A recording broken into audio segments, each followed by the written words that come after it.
welcome back. Neville Basson is back in his comedy bag these days. Not so long ago, he and long-term friend Lazarus Jacobs did a country tour of adventure and laughter and filmed it all. After what can only be described as an incredibly, ridiculously long hiatus from the comedic scene, Neville is back with a tour and is asking a really simple question. Who's dumb? Neville, good evening and welcome. Hey, thanks so much, Nina. Yeah. For inviting me to your show, to your program. It's really such an honor. I must say, before you do start with your questioning and your interrogation, that right. You know what, I went through nostalgia. Oh, walking through here. Walking through this building now. Yeah. Because you know what, the moment I walked in here, I was like, wow. I started my NBC career way back in 1992. Yeah. 1992, 1993, that's when I started off my NBC career here. And I was a celebrity back then. I was like a presenter on NBC. Okay. You still are a celebrity. I know when I speak to the younger generation here, walking through the corridors like, what? Who are you? This J. Yeah, this Tom. Yeah. So now, in fact, it's what an honor to be here. Fantastic. We absolutely honored to have you here. You went MIA from the, comedy scene for quite a while. I, for one, didn't think that you'd make a comeback, but here we are. So why did you sort of quit comedy temporarily? Nina, I've never quitted comedy. I've always been hosting corporate events where companies would book me to host events, etc., etc. So I could always express myself, my humor through those platforms. But obviously, before COVID, my last show was before COVID, and we know COVID took a lot of away from us.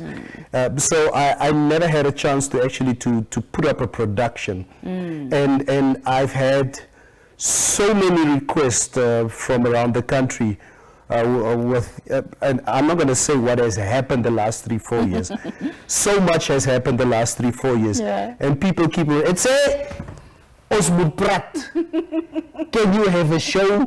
Laat ons die goed praat, alsjeblieft. Yeah. So for the longest time, people would, confront me about this in public. And I was like, yeah. So, like in the beginning of the year, I basically set myself up. I said, you know what? I need to do a show this year because there's a lot that people want to talk about. There's a lot what people want to hear. And that's why I'm here. So you've had quite a long and illustrious, career in comedy. How did it all start out? Just briefly, tell us about that. Nina, it's like, I remember I was in Sabie. Ken you Sabie? Sabie. Don't come to me with this grade 2 nonsense. Yeah. Where's this camera? Yeah, Sabie. I remember I was in Sabie and I would make kids laugh in class. Oh, wow. And the teacher would always, whenever it's time for oral, say, waar is die kind? No, you, come here. So, I've always had a funny bone in me, and I remember growing up in the 80s, I would see Bill Cosby doing stand-up. Okay, let's not talk about the other side of Bill Cosby. Eddie Murphy doing stand-up comedy, and Richard Pryor. These are all basically my heroes, my stand-up heroes, who basically shaped me. And then again, I grew up in the middle of Katutura, Central Grootwinkels, where every uncle in that street was a comedian in the 70s and 80s. Right. Of hy nou tobo drink of wat ook al, he's got something funny that he has to say. Yeah. And you feed off that. So you're shaped by your community, and God has granted me this little blessing to make people laugh. He's been gracious. very gracious about it. When younger comedians these days are asked about sort of who paved the way for them, your name is definitely always one of those names that come up if we look within. Nina, are you serious? Yes. Within the, sort of Namibian comedic scene. How do you believe you've contributed to this creative genre? I first need to internalize what you just told me now. Yes. And it's very humbling to hear that. I remember when me and Lazarus Jacob started this out way back in 93, 94.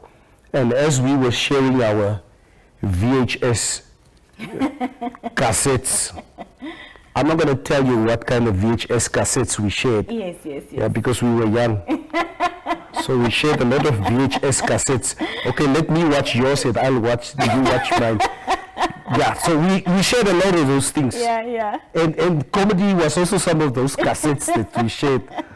So for the longest time we were like, man, we can do this. There are no such thing in Namibia. And I think you and me, we are funny enough. You have a strong political satire touch to you, Laz. I like to talk about social stuff, stuff about the township. Let's combine and do this. Nina, I tell you, when we started this off, it spread like wildfire. Yeah, it was. For people just to sit and listen to whatever it is that they consider as burdens in their lives, and you two come and you guys make light of this. Yeah, that's something special. Whether it's religion, whether it's sport, whether it's politics, whether it's my relationship with my girlfriend, and you guys actually make fun of this, I love this. So, started off with Laz. Laz obviously don't want to do this anymore. It's got too much money. Vambu's got money. Okay? Yeah, so these are the things I will be talking about. You'll be talking about. Please Yeah, don't yeah. Were there any challenges back in the day or rather limitations with being a comedian in Namibia, and of course the first to do it? If there's one thing the president always say to me, and I'm extremely grateful towards the president, and every time he thinks I'm getting out of line, he always says, you it was not for me. You would have never been the comedian you are today. I was in parliament, okay? Those parliamentarians, they were saying, these boys are disrespectful. Yeah. They are saying stuff that they are not supposed to say. Hage, I said to them, this is satire. Leave the boys. Let them talk. So we have the president to thank. No Korea today. Tidapke. So, very thankful for him. Yeah. It was not something that politicians appreciated way back. I can imagine. Because I made fun of the founding father up to a point where the founding father laughed so much over the years. If the founding father would see me at an event, he would say, Basson, come here. Come here. Yes, Tatekuru, that other joke you told about me. Don't tell it again. No, tell it again. Tell it. The people will like it. Yeah. And then Pohamba came, Basson, you are very, very funny. Tell that other one about me. So over the years, there's an understanding of the satire. Yeah. That's great. Yeah. Have you been keeping tabs on young Namibian comedians over the years? You know what? I'm asking because I want to know what about them stands out, to you. I respect every comedian for the type of routine or genre that they do. I've been extremely proud of what Slick has been doing with Free Your Mind for quite a number of years. And Slick has created has created a production or platform for young and upcoming Namibians to express what they are, what they do in their style, etc., etc. Obviously, my style differs a lot from what I do see. The younger generation talks a lot about stuff that makes us older people go, "Ew!" It's not your place. Don't criticize. If you don't like the genre, don't go. Yeah.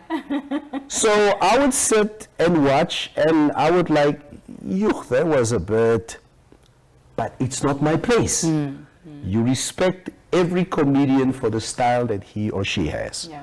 So I got my style. There are a lot of people who like my style. There are a lot of people who don't like my style.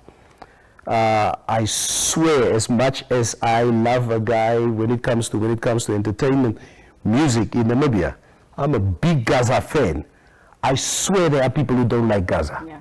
I don't know where they are, but they are there. They are there. They're there. so you know what? You take the good with the bad. Of course. That's the way to do it. Wisdom. Quite an interesting and apt title, and of course intriguing, and I'm sure that's what you were aiming for. Yeah. So of course, with not telling us everything that's expected, just give us some insight into, what The title. with the title. Growing up in Katutura, Afrikaans idiomatic expressions in the 70s and 80s has always been part of who we are. Now, in the township, it does not matter, what township? Why am I speaking township? Any lokasi, okay? Any lokasi. If we have a debate about something, let's say we have a debate about sport, or about politics, or about the gay or lesbian issue.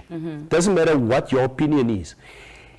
And when there's a lot of people around us, seeing us debating, for me to solidify that I am getting the hang of you and you are losing the battle against me, in the lokasi, you would always seal off your point with wisdom. So the moment somebody hears you say wisdom, it's like, okay, now he's winning the battle. Yeah. Don't check me. I have this up here, wisdom. Yeah. So there are a lot of topics in society today which are debatable, where there's that wisdom moment comes, where you feel like, you know what, I got my point across. Even in my household, me and my wife, when we have an argument about something, You say wisdom. there's, at the end of the day, it's like, wisdom. I'll go back to my mother's house. Yeah. Very fast. Yeah. So the title, I chose the title to solidify conversation. Because everybody's got a strong opinion about any topic in Namibia. And everybody feels very self-righteous about wisdom. Yes. So you're not going to tell me. Yeah. So before we get cut off, Neville, just very quickly and lastly, I want to talk ticket price, dates, and venue. Very quickly. Okay, so 1st of September at the Manpower Convention Center, $250 Namibian in advance. Black people. Woo! Hey, me mention me. But you can also put the beer compassiononi in advance. Why? Because life is busy. Yeah, I see, Pesa. Seriously. Thank you. People still ask me today, no, when is your show? I saw something somewhere in social media. But when is it?